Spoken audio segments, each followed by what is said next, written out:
तो तुम्हारा स्वागत है डांडोडॉन के सीजन 2 के एपिसोड नंबर 7 पर। अगर आपने इससे पहला वाला एपिसोड नहीं देखा है तो डिस्क्रिप्शन पर लिंक मिल जाएगा जहां से आप पिछले एपिसोड को एंजॉय कर सकते हो। तो जानते हैं डांडोडॉन की सीजन 2 की आगे की कहानी को एपिसोड नंबर 7 के साथ। तो जैसा कि अभी तक हमने देखा कि मीको और मोको ओकारुन को एक रेस्टोरेंट लेके जाती है, यहाँ पर मोमो वेट्रेस का काम कर रही होती है। इसे देख ओकारुन शर्माने लगता है और मोमो भी बहुत ज्यादा शर्मा रही थी। अब आगे मीको और मोको मोमो को ऑर्डर दे रही थी और वो दोनों मोमो को बहुत ज्यादा परेशान करते हैं। उसके बाद वो सब एक ग्रुप फोटो भी खिंचाते हैं जहाँ पर मोमो और ओकारुन साथ में खड़े हुए थे। बाद में मोमो अपनी फ्रेंड्स को डांटती है, तुम लोगों ने कहा था कि ये जॉब एक रेस्टोरेंट की है, लेकिन ये तो एक मेड की और तुम लोग यहाँ पर मेरी मजाक उड़ाने आ गई। उसके बाद मोमो उन्हें घर जाने के लिए बोलती है। वो दोनों अब ओकारुन को पकड़ के दोनों घर जाने लगते हैं। ओकारुन बोलता है कि मैं यहीं पर रुकना चाहता हूँ। उसके बाद वो दोनों इसे छोड़ जाती है। ओकारुन मोमो से माफी मांगता है कि मैं यहाँ पर आ गया। उसके बाद बोलता है कि मोमो तुम्हारी शिफ्ट कब खत्म होगी। मोमो कहती है रात को 10 बजे। इस पे ओकारुन कहता है ठीक है, मैं यही रहूंगा, तुम्हें घर छोड़ने आऊंगा। इस पे मोमो कहती है उसकी जरूरत नहीं है, मैं काफी ज्यादा स्ट्रॉन्ग हूँ और तुम्हें ठंड लग जाएगी। ओकारुन कहता है ठीक है। उसके बाद ओकारुन जाने लगता है। उसके बाद मोमो अपने काम पे लग जाती है, लेकिन उसका काम खत्म ही नहीं हो रहा। काम खत्म करने के बाद वो जब रास्ते पे जाती है तो देखती है कि ओकारुन आ चुका। वो वापस आ गया था और कहता है मैं तुम्हें यहाँ पर अकेले तो घर जाने नहीं दे सकता। वो मोमो की तरफ अपना हाथ बढ़ाता है, फिर वो अपना हाथ खींच लेता है। उसके बाद मोमो खुद ओकारुन का हाथ पकड़ के चलने लगती है और कहती है इससे हमें ठंड नहीं लगेगी। अब सीन शिफ्ट होता है और हमें जीजी को दिखाया जाता है जो अपनी कमर सीधे रखने वाली ट्रेनिंग कर रहा था, जहाँ पर मांजिरो से हिला भी नहीं पा रहा था। सई को अब जीजी को ध्यान लगाने के लिए बोलती है। उसके बाद उसके ऊपर सोया सॉस की एक बूंद गिरा देती है। ऐसा होते ही इविल आई बाहर आने की हर एक कोशिश करता, लेकिन जीजी उसे किसी तरह दबाए रखता है और जीजी इविल आई को बाहर आने नहीं देता। यानी कि जीजी इविल आई को अपने कंट्रोल में रख सकता है। सई को कहती है लेकिन फिर भी तुम्हें ज्यादा ठंडे पानी से दूर ही रहना चाहिए। तभी मोमो और ओकारुन यहाँ पर आ जाते हैं। सई को मोमो से पूछती है कि आखिरकार तुम इतना लेट क्यों आ रही हो, जिसपे मोमो बताती है कि मैं पार्ट टाइम जॉब करने गई थी। के बाद आयरा और जीजी एक साथ भागते हुए मोमो की तरफ आ रहे होते हैं, जिस वजह से वो दोनों टकरा जाते हैं और आयरा की ठंडी को जीजी के मुंह में जा गिरती।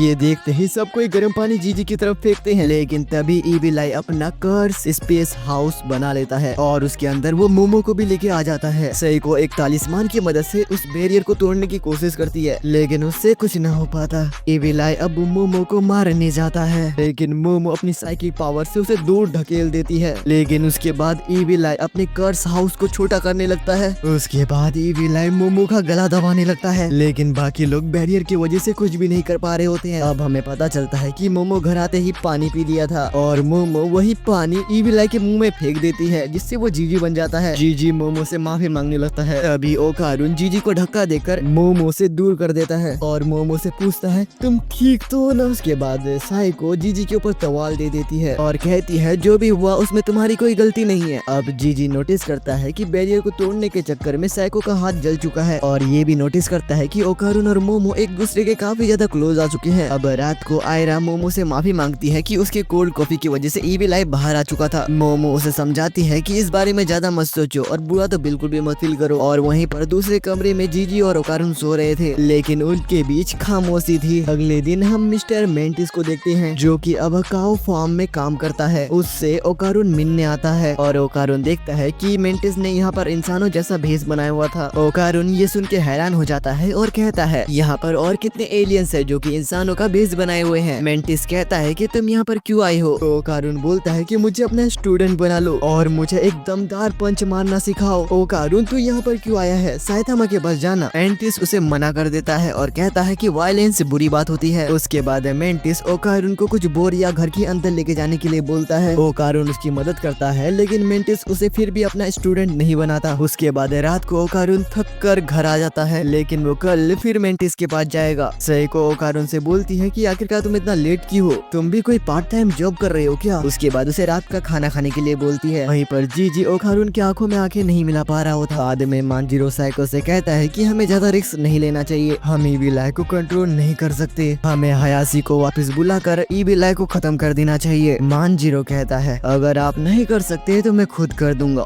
अब सेको कहती है कि बच्चों का सारा बोझ हमेशा हम बड़ों को उठाना पड़ता है ताकि हम कह सके कि तुम कुछ भी कर सकते हो। मानजीरो कहता है लेकिन हम बड़ों की ये जिम्मेदारी भी होती है कि बच्चों को दुनिया की असलियत दिखाए कि हमारे मन का सब कुछ नहीं होता है। एंड तानजीरो चला जाता है। दूसरी तरफ हम ओकारुन को देखते हैं जो कि पंच मारने का प्रैक्टिस कर रहा था। तभी यहाँ पर टर्बो आ जाती है और कहती है तुम यहाँ पर डांस प्रैक्टिस कर रहे हो क्या? ओकारुन कहता है मैं यहाँ पर पंच मारने का प्रैक्टिस कर रहा हूँ ताकि मैं स्ट्रॉन्ग बन सकूँ और ईविल आई को हरा सकूँ। टर्बो बोलती है तुम पंच मारना चाहते हो या फिर स्ट्रॉन्ग बनना चाहते हो क्योंकि ईविल आई तुमसे कहीं ज्यादा पावरफुल है और तुम भूल गए क्या तुम्हारे अंदर मेरी पावर्स है। उसके बाद टर्बो फिर से बोलती है तुम पंच मारना चाहते हो या फिर स्ट्रॉन्ग बनना चाहते हो। बट इस बार ओकारुन बोलता है मैं स्ट्रॉन्ग बनना चाहता हूँ। उसके बाद टर्बो गैनी ओकारुन को अपने साथ लेके जाने लगती है क्योंकि वो उसकी खुद की पावर को सही से कंट्रोल नहीं कर पा रहा है, इसीलिए टर्बो गैनी उसकी हेल्प करेगी। ये सब देखते देखते आयरा भी उसका पीछा कर रही होती है। टर्बो गैनी ओकारुन को ओकारुन के स्कूल में लेके जाती है एंड ओकारुन को इसके अंदर जाने के लिए बोलती है। तभी यहाँ पर आयरा आ जाती है और कहती है ओकारुन तुम इतनी रात में यहाँ पर क्या कर रहे हो? टर्बो उसकी इंसल्ट कर उसे वापस जाने के लिए बोलती है। ये सुनकर आयरा अपने मॉन्स्टर फॉर्म में आ जाती है और टर्बो गैनी को गाली देने लगती है। ओकारुन दोनों को शांत कराता है और आयरा को सब कुछ बताता है, मतलब सारी बात बताता है। तो सुन के आयरा भी इनके साथ चलने लगती है ताकि वो खुद भी स्ट्रॉन्ग बन सके। और आयरा ओकारुन से कहती है वो सब गालियां सिल्की ने दी थी, मैंने नहीं। इसके बाद टर्बो गैनी उन्हें म्यूजिक रूम में लेके जाती है और इस म्यूजिक रूम के अंदर कई सारे म्यूजिशियन के फोटो लगे हुए थे। आयरा अब डरने का नाटक करके ओकारुन के पास आने की कोशिश करती है लेकिन वो किसी चीज को देखकर ओकारुन को मुक्का मार देती है। असल ये पियानो की आवाज थी जिसे टर्बो ने बजाया। उसके बाद आयरा फिर से टर्बो को गाली देने लगती है तू सड़ी हुई पीली, आज मैं तेरे को मार दूंगी। टर्बो अब ओकारुन से बोलती है कि पियानो के साउंड पे जंप करो।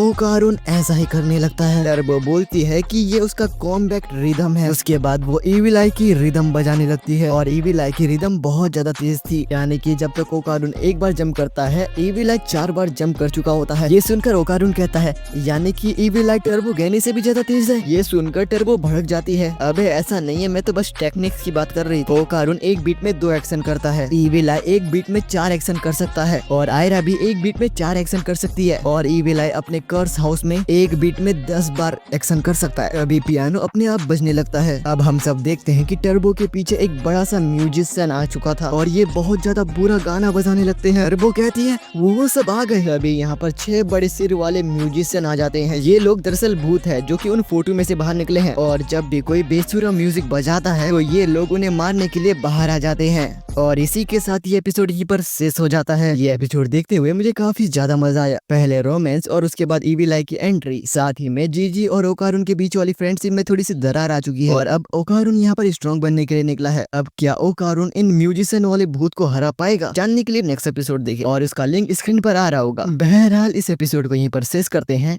आरिगातो फॉर वॉचिंग दिस वीडियो। सायोनारा। पैसा पैसा पैसा पैसा ये पैसा, दुनिया में सब कुछ है पैसा, ये दुनिया है तुम्हारी घर है पैसा, पैसा पैसा पैसा पैसा पैसा।